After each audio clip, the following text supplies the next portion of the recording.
Universitas Pekalongan terus menjadi kebanggaan bagi kota Pekalongan dengan menghasilkan mahasiswa-mahasiswa yang berprestasi di berbagai bidang. Salah satunya adalah prestasi gemilang yang diraih oleh dua mahasiswa berbakat, Diva dan Arya.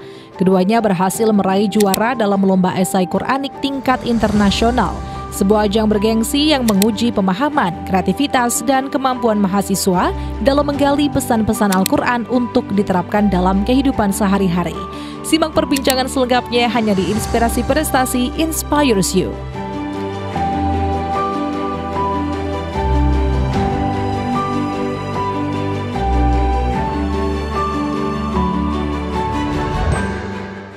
Hai Sobat Inspirasi Prestasi, kembali lagi bersama saya Farah Farhat di Inspirasi Prestasi Inspires You. Luar biasa, udah langsung kompak aja nih ya. Nah, di sini kita udah ada bareng dua mahasiswa berprestasi dari Universitas Negeri Pekalongan. Di sini ada Diva, mungkin bisa saya hai dulu. Halo semuanya. Oke, di sini ada Arya. Halo. Oke, luar biasa. Ini kalian semua adalah mahasiswa dari Unikal. Beda angkatan ya?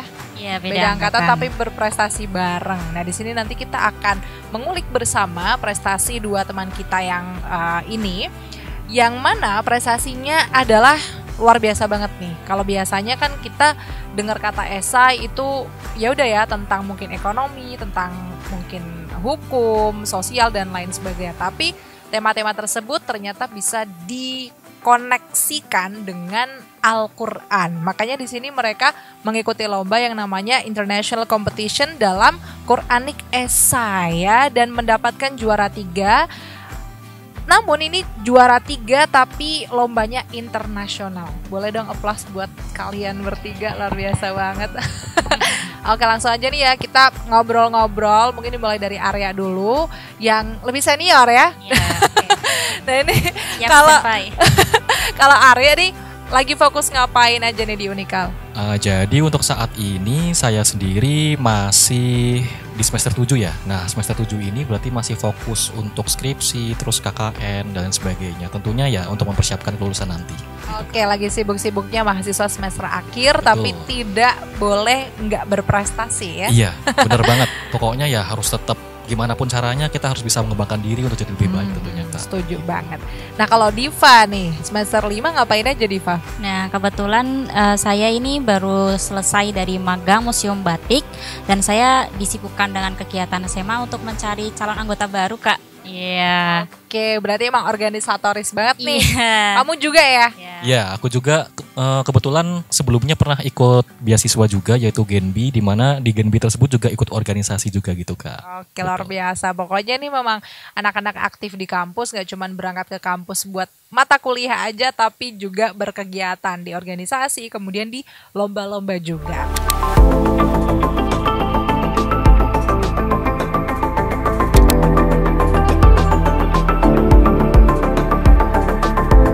Oke, ngomongin soal esai nih, sebelum kita masuk ke lombanya secara spesifik, menurut kalian untuk membuat esai itu apa sih yang perlu dipersiapkan? Tema apapun itu ya, apa yang perlu dipersiapkan dan sebetulnya manfaatnya apa sih buat mahasiswa untuk mengikuti lomba karya tulis ilmiah? Mungkin Diva dulu. Baik, izin menjawab. Terlebih kita harus mencari apa aja yang harus dipersiapkan untuk lomba esai. Kita harus tahu terlebih dahulu prosedurnya dari yang komitenya dari lomba itu seperti apa. Nanti kita mengikuti. Selain itu kita harus mencari buat data-datanya itu tidak sembarangan tentunya. Karena kan yang kita ikuti ini adalah lomba Quranik Essay. Jadinya memang harus diketahui secara penuh data-datanya itu secara fakta dan terkini, tidak dengan, karena kan ini kan modern ya, harusnya kita harus mencari datanya yang terkini. Di samping itu karena Al-Quran sendiri itu bersifatnya global, kita harus mengkerucutkan dari yang global tersebut hingga ke khusus, sehingga kita bisa menemukan titik terangnya seperti itu. Oke. Kalau menurut kamu manfaatnya sendiri apa sih mahasiswa mengikuti lomba karya tulis ilmiah? Manfaatnya banyak banget. Selain kita menjadi produktif ya, kita juga akhirnya bisa belajar menemukan, oh ternyata Quran itu banyak sekali ya yang udah kita baru ketahui kan, terutama kan orang-orang yang kita yang baru bisa mungkin tidak terlalu mempelajari tafsir Quran, ternyata wah Quran itu udah mencantumkan semua yang harusnya mengimplementasikannya. Kita harus maksudnya kayak lebih sadar lagi lebih sadar, iya betul lah. Daripada kita harus meringkas atau kegiatan-kegiatan yang kurang bermanfaat, kita lebih mengutamakan apa yang ada di Al-Quran gitu lah ya. Oke, salah satunya dengan membuat esai Quranik.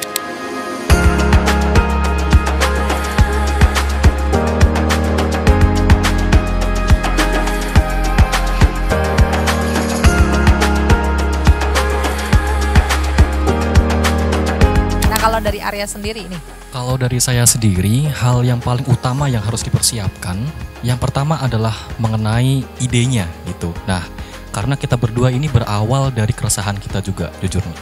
Nah, karena di sini kita melihat nih, di Pekalongan itu yang namanya budaya itu banyak sekali, Kak. Budaya itu banyak sekali dari keanekaragaman budayanya. Contohnya aja batik, contoh dekatnya adalah batik. Itu kan berlimpah sekali ya, aneka ragam budaya batik itu juga banyak.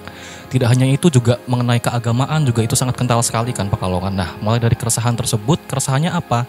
Nah, keresahannya kalau dari kita sendiri melihat bahwa Pekalongan itu tidak seperti zaman dahulu, Kak, di mana kita merasa resah ketika kita melihat banyak sekali yang namanya penyelewengan nih, Kak. Nah, contoh penyelewengannya adalah mulai dari gaya sosial masyarakatnya, anak-anak muda zaman sekarang kadang-kadang suka berperilaku aneh dan lain sebagainya. Dan selanjutnya ada juga mengenai isu sosialnya juga, mohon maaf Kak, isu lingkungannya. Nah, isu lingkungan tersebut tuh kayak contohnya pencemaran air yang semakin hari juga semakin parah. Nah, itu melalui keresahan tersebut. Nah, kami menuangkannya melalui esai gitu. Nah, jadi dengan adanya esai ini, di sini kita berpendapat gitu bahwa kondisi saat ini itu seperti ini, dan kita melalui pendekatan Quran. Nah, kita di sini mengkaitkan gitu antara keresahan yang kita alami ini dengan pendekatan Quran gitu. Jadi di sisi lain kita menuangkan keresahan kita juga memberikan solusi gitu. Bagaimana sih secara keislamannya gitu, secara Qurannya seperti apa, seperti itu Kak. Dan untuk keuntungannya sendiri, untuk manfaatnya sendiri, dari saya sendiri bisa melihat gitu bahwa kita bisa lebih luas lagi dalam melihat lingkungan yang ada. Dan tidak hanya itu juga, dengan adanya kita menulis esai ini, kita tentunya bisa berpikir lebih kritis lagi gitu. Kita bisa melihat bahwa ini ada yang kurang beres, dan bagaimana sih solusi terbaik untuk bisa mengatasi hal tersebut, seperti itu Kak. Oke, luar biasa sekali ya. Ini tentunya memang hal yang amat sangat bermanfaat sekali, apalagi mahasiswa memang suka disibukkan dengan hal-hal yang berbau akademik dan ilmiah, sehingga melalui esai ini mereka juga tidak hanya latihan, tapi memang mencoba untuk seberapa jauh sih mereka melangkah dan mengeksplor akademik mereka melalui kegiatan lomba esai. Terlebih ini esainya juga temanya spesifik gitu ya, Quranic Essay Competition. Nah, jangan kemana-mana pemirsa, sesaat lagi kita akan kembali lagi berbincang bersama Diva dan Arya berkaitan dengan pengalaman mereka lomba tingkat internasional Essay Competition.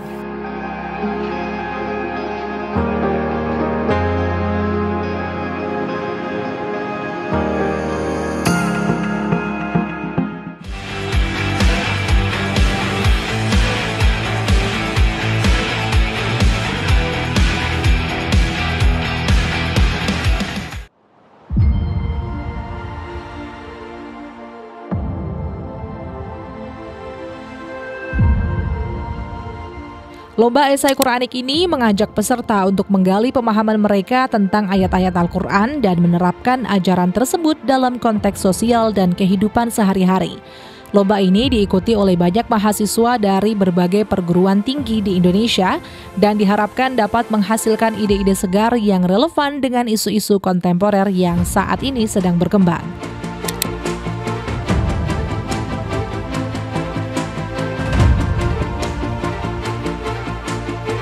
Hai Sobat Inspirasi Prestasi, kembali lagi bersama saya Farah Farhad di Inspirasi Prestasi, Inspires you. Oke, cakep. Saya suka nih kalau narasumbernya kompak begini ya, briefing langsung tek gitu, jos lah pokoknya. Oke, nah di sini ada 2 sertifikat dan juga ada ini ya, esai ya, yang sudah dibuat oleh Diva dan juga Arya. Nah ini bisa dijelaskan mungkin Diva dulu, ini lombanya diselenggarakan oleh lembaga apa, kemudian juga judulnya apa, seperti itu mungkin bisa di-spill. Ya, jadi penyelenggara lomba ini dilaksanakan oleh UNESA, itu Universitas Negeri Surabaya. Nah, nama dari lomba ini tuh yang menjadi nama lombanya itu dari Gayatama. Yang ini Gayatama itu sudah menyelenggarakan ke-4 kali. Nah, kebetulan kami membuat esainya itu dari subtema social science ya, social science. Nah, yang di sini dari judulnya kita, mohon maaf Kak, ini jauh. Oke. Nah, kita membuat title-nya ini Cultural Innovation in Pekalongan Through the Teachings of the Quran, Responding to Modernization Through Sharia-Based Local Wisdom Culture. Nah, jadi kita bertujuan dari esai ini untuk memberikan inspirasi ke pembaca untuk memberikan inovasi yang lebih modern, tentu saja melalui dari Quran yang berbasis syariah. Oke, sip.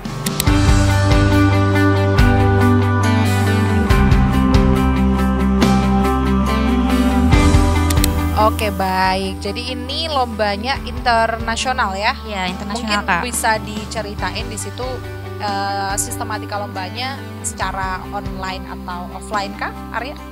Oke, izin jawab ya Kak ya. Kalau untuk sistematika dari lomba tersebut, itu yang pertama yaitu pengumpulan submission terlebih dahulu Kak. Jadi seperti biasa kita membuat seperti paper atau esai. Nah setelah itu nanti kita melakukan sesi bimbingan juga dengan dosen. Nah setelah melaksanakan bimbingan dengan dosen, nanti kita kumpulkan. Nah nanti akan diseleksi nih dengan pihak dari Gayatama ini. Itu berkisar ada waktu sekitar 2 bulan Kak. Ya, ada 2 bulan. Nah, setelah 2 bulan muncul hasilnya. Nah, hasilnya dipilihlah 10 besar yang nanti akan presentasi maju ke babak selanjutnya gitu. Nah, kebetulan kami berdua itu masuk ke dalam 10 besar tersebut. Nah, setelah kita masuk, nah kita harus mempersiapkan presentasi Kak. Jadi kita harus membuat kayak PowerPoint dan sebagainya untuk presentasi tersebut. Nah, itu kami diberi waktu sekitar 1 minggu untuk mempersiapkan presentasi tersebut. Nah, nanti setelah 1 minggu tersebut akan ada mulai dari sesi presentasinya. Nah, sesi presentasi itu terdapat 3 juri, yang 2-nya itu dari internasional dan 1-nya itu dari nasional. Nah, dan dari interview tersebut ataupun dari sesi presentasi tersebut itu wajib menggunakan bahasa Inggris. Jadi emang benar-benar sesinya internasional. Di situ nanti kita menerangkan mengenai esai kita gitu Kak. Jadi esai yang kita buat ini dipertanggungjawabkan. Nah, jadi kita ditanya mengenai ini mengenai apa. Setelah itu mengapa kok Anda membuat ini, alasannya apa gitu. Kita harus bisa menjelaskannya secara lugas dan bagus gitu tentunya, dengan konsep yang sedemikian rupa sehingga mereka merasa tertarik dengan esai kita. Nah setelah sesi presentasi tersebut, nah nanti akan diumumkan juaranya seperti itu Kak. Jadi untuk sesi tersebut itu sifatnya full online Kak. Iya. Oke, baik.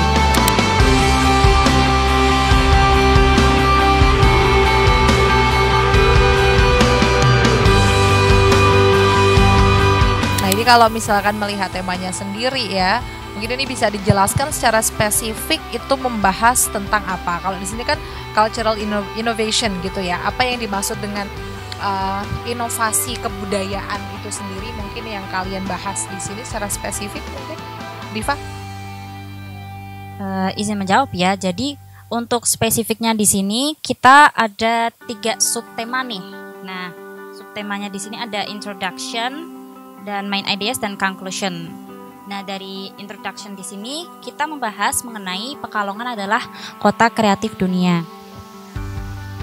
Nah, di sini kita juga memberikan ayat suci Al-Qur'an bahwasanya kita itu juga diberikan betapa pentingnya kita untuk saling mengingatkan, berbuat kebajikan dan percaya akan adanya hari akhir. Nah, di sini dari sektor-sektor batik dari Pekalongan sendiri kan kaya akan kebudayaan, seperti contohnya museum batik, sebutan bahwa Pekalongan itu adalah hari santri. Nah, dari sini kita juga spill nih dari batik-batik Pekalongan, contohnya batik Cilamprang seperti itu. Nah, kita juga ada dari subtemanya lagi, yaitu modernization and global challenges. Nah, karena kita challenge-nya di sini anak-anak muda zaman sekarang, era modern ini lebih banyak anak-anak muda itu hanya mengikuti tren-tren yang tidak bersifat mungkin tidak edukatif, ya seperti itu. Jadi ini adalah problemnya kita. Nah, dari sini bagaimana caranya biar anak-anak muda itu tetap memegang atau melestarikan dari kebudayaan Pekalongan itu sendiri, di samping kita juga tidak tertinggal seperti itu. Nah, dengan cara apa? Dengan cara main ideasnya di sini kita menjelaskan dengan inovasi kebudayaan tanpa harus meninggalkan dari syariah yang ada. Karena kan dari syariah itu sendiri kan juga mengatur kehidupan kita. Nah, karena Al-Quran juga sudah memberikan penjelasan bahwasanya kita harus bertanggung jawab terhadap diri kita sendiri ketika kita membuat suatu karya, ya kita tidak membiarkan sampah, contohnya seperti itu. Nah, karena kita kan juga sering menemukan bahwasanya kita membuat kreatif batik yang seindah rupa gitu, dengan seperti itu kita harusnya lebih peduli dengan lingkungan juga. Di samping kita memiliki prestasi mengenai kreatif batik, kita juga bertanggung jawab dampak lingkungannya ya. Lingkungannya seperti itu contohnya. Baik. Intinya berarti misalkan tadi ada batik gitu ya, batik itu kan salah satu kearifan lokal yang memang harus kita lestarikan, tapi di samping itu juga ada dampak lingkungan yang harus dipertanggungjawabkan, dan pertanggungjawaban lingkungan itu semuanya sudah diatur dalam Al-Quran. Iya, gitu betul. Itu ya seperti itu ya. Nah, sesaat lagi nih nanti kita akan bahas lebih lanjut mengenai kira-kira nih bagaimana sih mereka berdua sebagai mahasiswa yang berprestasi itu memberikan inspirasi kepada mahasiswa yang lain untuk juga ikut berprestasi. Tetap di Inspirasi Prestasi Inspires.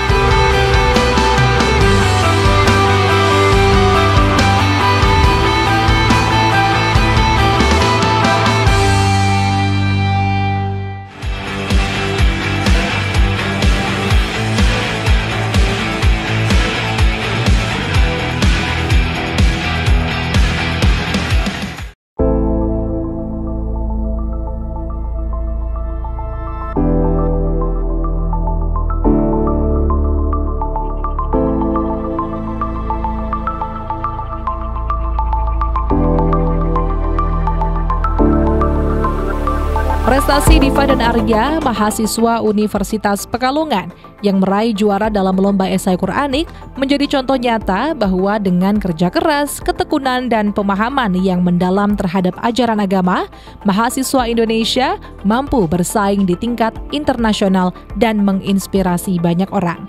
Kemenangan ini menjadi kebanggaan bagi Universitas Pekalongan dan masyarakat, serta membuka peluang bagi generasi muda untuk terus belajar dan berprestasi.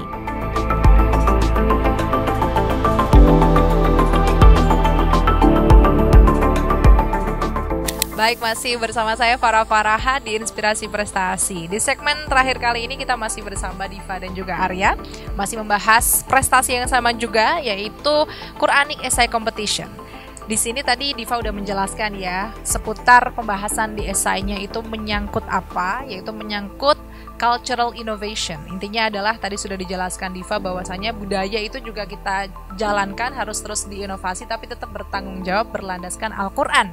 Nah, tadi kita udah bahas panjang lebar. Sekarang kita mau bahas lagi terkait dengan inspirasi kalian nih.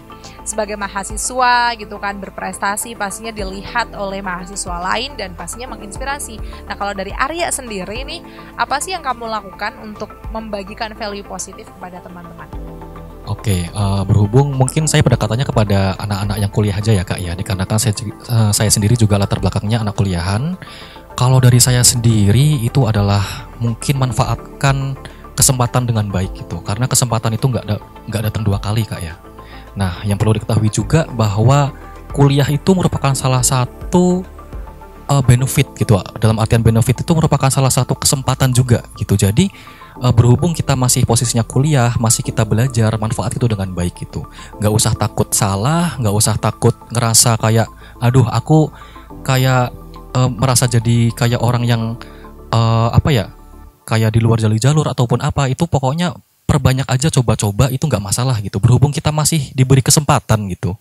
Sebelum semuanya terlanjur atau berlalu gitu kan, kita juga harus bisa manfaatkan dengan baik. Menurut saya seperti itu. Dan selanjutnya, hal yang menurut saya paling penting adalah berusahalah untuk mengerti diri sendiri gitu Kak. Jadi semua orang itu kan punya kelebihan dan kekurangan masing-masing ya Kak ya. Nah di situ kita juga harus bisa memaklumi kekurangan kita, dan kita juga harus bisa menggali juga potensi yang kita miliki, seperti itu Kak menurut saya. Oke, menggali potensi yang dimiliki ya, dan nanti dari situ banyak mungkin orang-orang di sekitar kita yang melihat kita dan juga terinspirasi pastinya dari situ ya. Betul banget Kak. Oke, kalau dari Diva sendiri nih, bagaimana point of view kamu terkait menginspirasi others? Oke, inspirasi untuk seluruh mohon maaf, dari saya sendiri kan, namanya inspirasi itu berarti kita harus jadi role-nya terlebih dahulu untuk memberikan inspirasi kepada orang lain. Berarti dari saya sendiri sih masih banyak yang harus dievaluasi seperti itu sebelum saya menginspirasi untuk orang lain. Dari saya sendiri mungkin apa yang dikatakan Arya itu memang ada benarnya, karena harusnya coba-coba terlebih dahulu, baru kalau misal salah kita evaluasi, baru kita berbenah diri, dan baru kita memberikan dampak positif negatifnya ke banyak mahasiswa. Seperti contohnya banyak yang masih nanya-nanya, ikut SEMA itu gimana sih, contohnya seperti itu.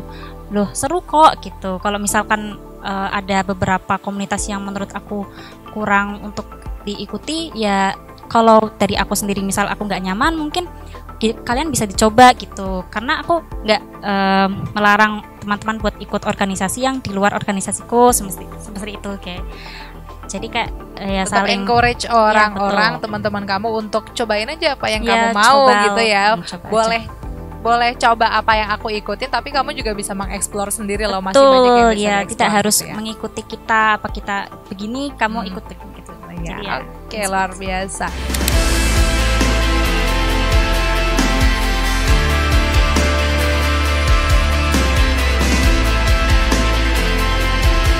Kita agak sedikit lagi balik ke sini.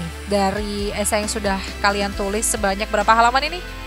Ada sekitar 10 lebih Kak. 10 Iya. lebih ya, dengan beberapa dalil Al-Quran yang ditaruh di sini juga. Harapan kamu nih dari 10 lebih lembar esai ini buat orang-orang yang membaca gitu ya, yang mungkin terinspirasi dari esai ini, harapannya apa?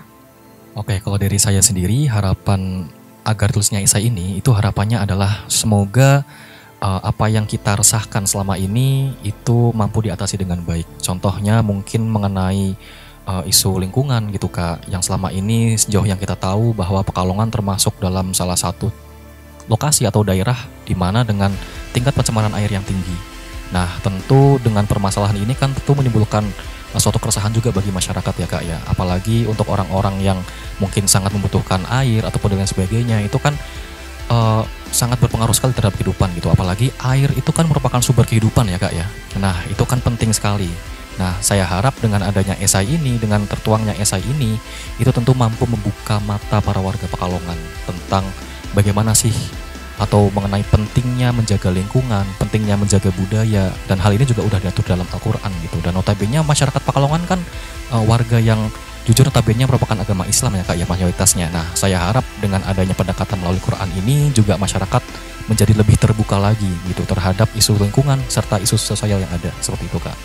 Lebih terbuka dengan isu lingkungan dan isu sosial, dan selalu kita kembalikan lagi ke syariat Islam begitu ya, ke Al-Quran, karena Al-Quran tuh sangat akademik sekali ya. Pada kenyataannya seperti itu. Sebelum mungkin ada makalah-makalah, kemudian ada paper, Al-Quran sudah menjelaskan semua, tinggal kita mau belajar apa enggak gitu ya. Oke, dan ini juga luar biasa, mereka berdua bukan dari jurusan atau prodi keagamaan. Arya dari prodi, saya dari prodi akuntansi malah. Akuntansi. Dan saya dari prodi keguruan pendidikan bahasa Inggris. Bahasa Inggris, tapi dua-duanya punya tekad yang besar untuk belajar tentang agama, salah satunya langsung melalui esai Quranik dan juara 3 lagi. Luar biasa loh. Mungkin terakhir ini dari Diva, apa harapan kamu melalui esai ini untuk masyarakat yang membaca?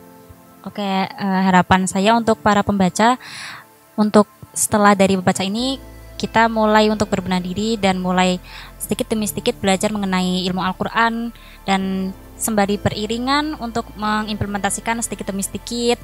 Karena kan pada sejatinya kalau kita menginginkan untuk spiritual kita penuh, akhirnya kan untuk berdampak ke intelektualitas juga jadi lebih mudah, karena ketika jiwa kita sudah terpenuhi, maka ketika kita untuk memikirkan suatu hal kan itu jauh lebih mudah daripada kita kekosongan spiritualitas, kekosongan jiwa. Jadinya kita juga untuk memikirkan suatu hal juga mungkin kosong, mungkin memikirkan hal-hal yang kurang baik seperti itu. Jadi harapannya semoga para pembaca mampu untuk mengimplementasikannya dengan sangat baik seperti itu. Oke, baik. Mungkin satu kata yang bisa menginspirasi teman-teman dari Arya. Satu kata, satu kalimat lah ya, satu kata. Satu kalimat. Ya, satu kalimat Satu atau kata-kata apa gitu lah. Oke, untuk menginspirasi ya. Oke, yang pertama ya, ini cuma satu kalimat ya. sorry. Jangan takut gagal. Jangan takut gagal. Kalau dari Diva. Setelah kesulitan pasti ada kemudahan. Oke, luar biasa. Itu tadi perbincangan kita bersama dengan Diva dan Arya. Once again, congratulations ya. Thank you. Third winner of Quranic Essay Competition in the 4th International Competition Gelar Karya dan Prestasi Mahasiswa 2024 Universitas Negeri Surabaya. Ditunggu sekali prestasi-prestasi yang lain. Semoga makin bersinar. Semoga lulus dengan cum laude. Tepat waktu sekali ya. Kamu juga semoga nanti pas waktu menyusul dimudahkan semuanya. Amin. Terima kasih kita Kak. Sama-sama. Kita tunggu prestasi-prestasi lain dari Diva dan Arya. Terima kasih banyak dan see you on the next episode. Inspirasi prestasi inspires you.